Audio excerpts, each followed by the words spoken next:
Assalamualaikum, magandang gabi. Ito ang pasada alas 7, maghatid sa inyo ng balita at impormasyon sa Bangsamoro Region. Nagsimula nitong Martes, October 21, ang Bangsamoro Transition Authority Parliament sa 3 araw na serya ng roundtable discussions na tinalakay ang mga panukalang Signage Official Language Act, Bangsamoro People's Initiative Act at Public Petitions Act. Sa unang araw ng talakayan ng Komite on Rules, ang Parliament Bill No. 176 o Signage Official Language Act na naglalayong gawing opisyal na wika sa lahat ng pampubliko at pribadong signage sa rehiyon ang Ingles at Arabic. Ayon sa mga mambabatas, ang panukala ay makakatulong sa pagpapalaganap ng Arabic literacy at sa pangangalaga ng kultural at panrelihiyong pamana ng Bangsamoro. Iminungkahi ng mga tagapagsalita mula sa akademya at ahensya ng pamahalaan ang mas malino na alituntunin sa laki, lokasyon at wastong pagsasali ng mga signage, gayon din ang pagsasama ng mga lokal na wika at Jawi o Kirim writing system. Kasunod nito, tinalakay ng Komite on Rules sa pangunguna ni bagong floor leader John Anthony Jet Lim ang Bangsamoro People's Initiative Act o Parliament Bill No. 165 na layong bigyan ng kapangyarihan ng mga mamamayan na direktang magpanukala, mag-amyenda o magpawalang bisa ng mga batas rehiyonal. Ilang opisyal mula sa sektor legal at electoral ang nagmungkahi ng mas malino na sistema sa beripikasyon ng pirma at timeline ng plebisito. Habang tiniyak ni Lim na rerepasuhin ng komite ang legal at constitutional na aspeto ng panukala bago ito isulong sa plenaryo. Samantala, ipinagpatuloy din ng Committee on Bangsamoro Justice System ang pagtalakay sa Bangsamoro Human Rights Defenders Protection Act of 2025 o Parliament Bill No. 66 na layuning ma-institutionalize ang proteksyon sa mga human rights defenders sa rehiyon. Inakda ni dating MP Amil Bahar Mawalil at co-author ng iba pang mambabatas, binibigyang diin ng panukala ang tungkulin ng Bangsamoro Human Rights Commission sa pagprotekta sa mga HRD. Ang mga lalabag sa batas ay maaaring pagmultahin ng hanggang 5,000 pesos o makulong ng higit pa sa 1 taon. Ayon kay Committee Chair MP Suharto Ambolodto, patuloy ang konsultasyon upang matiyak na tugma sa mga umiiral na batas, kabilang na ang data privacy. Dagdag niya, ang pagpapalakas sa karapatan ng mga HRD ay mahalaga upang mapanatili ang kultura ng karapatang pantao at hustisya sa Bangsamoro. Sa kabuuan, ang mga serya ng pagdinig na ito ay nagpapakita ng patuloy na pagsisikap ng Bangsamoro Transition Authority Parliament na bumuo ng mga makabuluhang polisiya at batas na tumutugon sa pangangailangan ng mamamayan mula sa pagpapanatili ng kultura at wika, pagpapalakas ng demokrasya at partisipasyon hanggang sa pagtitiyak ng karapatang pantao. Sa ilalim ng kanilang mandato, patuloy na nagsusumikap ang BTA Parliament na itaguyod ang mas inklusibo, makatarungan at maunlad na Bangsamoro. Pinangunahan ng Development Academy of the Bangsamoro ang Module Content Writing and Instructional Technology Workshop at dinaluhan ng mga ulama mula sa iba't ibang ministeryo ng pamahalaang Bangsamoro na layuning pagtibayin ng moral governance bilang pangunahing gabay sa pamumuno sa Bangsamoro Autonomous Region in Muslim Mindanao. Ginanap ang aktibidad sa Go Hotel Davao City mula October 8 hanggang 11, 2025 na nakatuon sa pagsasanib ng mga etikal at espiritual na prinsipyo ng Bangsamoro Leadership Course upang maitaguyod ang pamahalaang makatarungan, tapat at responsable. Layunin ng Moral Governance Leadership Course na maisali ng mga etikal na adhikain tungo sa konkretong aksyon sa pamumuno. Sa pamamagitan nito ay inaasahang mahuhubog ang mga lider na may espiritual, moral at technical na kasanayan upang maisakatuparan ng mahusay at tapat ang kanilang tungkulin sa paglilingkod sa mamamayan. Itinuturing naman ng DAB ang gawain ito bilang isang sadaka jariya o tuloy-tuloy na kawanggawa na magbubunga ng mabuting pamumuno, katarungan at kapayapaan sa rehiyon.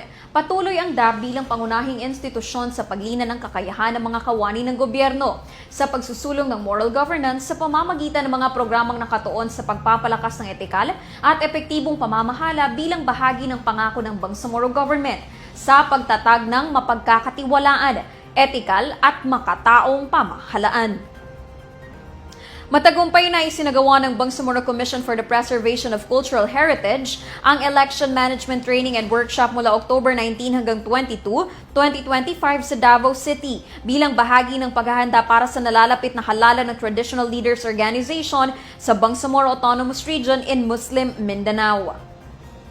Layunin ng aktibidad na mapalakas ang kakayahan ng mga kinatawan mula sa BYC, BWC, BDI, OSC at MIPA sa pamamahala ng halalan upang matiyak ang isang patas, transparent at inklusibong proseso ng representasyon sa rehiyon. Sa pagbubukas ng programa, binigyang diin ni BCPCH Chairperson Dr. Salem Lingasa ang kahalagahan ng pagpapatatag ng integridad ng halalan bilang paraan ng paggalang sa tradisyonal na pamamahala ng Bangsamoro. Kasunod nito ay pinaliwanag din ang layunin ng programa at ang kahalagahan ng makatarungan at kultural na sensitibong proseso ng eleksyon.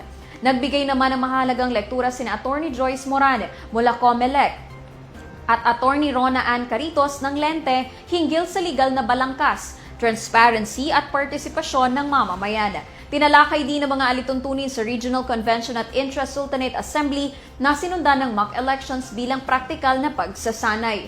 Mahalaga ang papel ng BCPCH bilang tagapangalaga at tagapagtaguyod ng kasaysayan at kultura ng Bangsamoro na nagsisilbing tulay upang mapanatili ang pagkakakilanlan, maipasa sa susunod na henerasyon at mapatatag ang pagkakaisa sa rehiyon. Lumahok ang Ministry of Science and Technology ng Bangsamoro Government sa ika-2 Mindanao Infrastructure Summit na inorganisa ng Mindanao Development Authority sa Xavier Sports and Country Club, Cagayan de Oro City. Ang pagtitipon na may temang Building a Better Mindanao, Advancing Inclusive, Competitive, Climate and Disaster Resilient Infrastructure ay naglalayong isulong ang mga inisyatibong pang-infrastruktura at pamumuhunan sa Mindanao. Dinaluhan ito ng mga kinatawan mula sa pambansa at lokal na pamahalaan, mga development partners at pribadong sektor. Sa loob ng 2 araw na pagpupulong, tampok ang mga kasalukuyang proyekto at plano-programa na naglalayong mapahusay ang accessibility ng infrastruktura, palakasin ang kakayahang makipagsabayan ng mga isla at rehiyon at patatagin ang resiliency laban sa sakuna at pagbabago ng klima.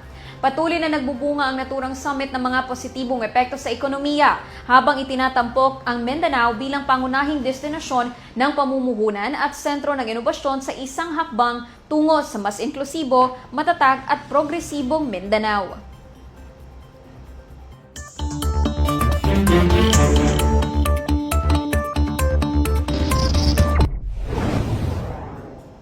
Sa ating panahon ngayon, makakapekto sa panahon sa ilang bahagi ng bansa ang mga Intertropical Convergence Zone. Ayon sa Pag-asa, magdadala ito ng mga kalat-kalat na mga pag-ulan, pagkulog at pagkidlat sa ilang bahagi ng Mindanao, kasama na rito sa BARMM. Ipinag-iingat naman ng lahat sa posibleng maidulot na pagbaha at landslide naman sa mga nakatira malapit sa bundok. Manatiling nakaantabay sa mga paalala ng Pag-asa at Barn Ready sa ating panahon ngayon. Sundan ang Facebook pages ng Barn Ready at Barn Ready Weather Update. Makikita rin ang mga hotline numbers ng Barn Ready sa inyong screens.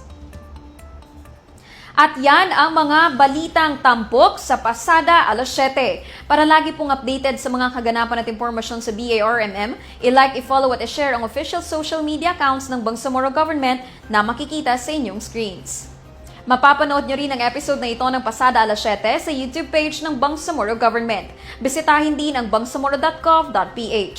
Ako po si Yana Sanday ng Bangsamoro Information Office, naghahatid balita sa ngalan ng serbisyo publiko at moral governance. Maraming salamat po at pagpalain ang Bangsamoro.